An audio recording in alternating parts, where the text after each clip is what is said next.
Hi guys, my name's Zach. Today I'm going to be talking to you a little bit about comm systems in our cars, what we use, and some of the advantages that a comm can help you out with on a stage rally road. Here at DirtFish, we use the Peltor comms. They're really easy to install. We just zip tie them to the brow bar, run the wires down the A-pillar, down to the seat belt, and zip tie it to the seat belt. They're easy to fix. Sometimes when disconnecting this from the helmet system, people will pull on the wires and stuff like that. So the wires will disconnect from the inside. You can just unscrew these and resolder the pins back together and fix the comm. Pretty much once you fix it like 10 or 15 times, you run out of wire and then the comm goes bad. These ones are battery powered.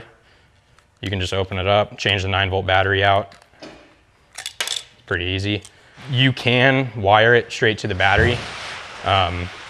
Some of the disadvantages of that can be if your alternator fails, your battery loses power, then your comm system won't work. So we've always just kind of liked to use just 9-volt batteries. They're easy to change if the battery dies. You can spend $200 to $1,000 on comms. This is kind of like in the middle. The main difference to the $1,000 comms they have the ability to kind of cancel out a lot of the white noise that the car makes. So a lot of the gravel hitting up underneath the car, suspension noises, brakes rattling around. So that can really help if your driver can't hear you the best. Just getting rid of any access noise that the driver doesn't need to hear.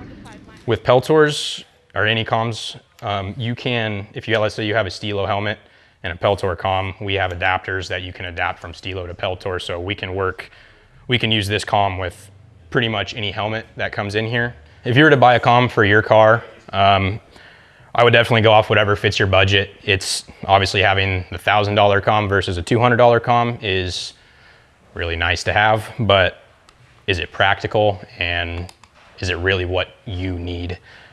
You could spend that extra $800 on better suspension or nicer seats or better brakes or things like that. So definitely get what fits your budget and your kind of build the best. If you guys have any questions, leave a comment and let us know.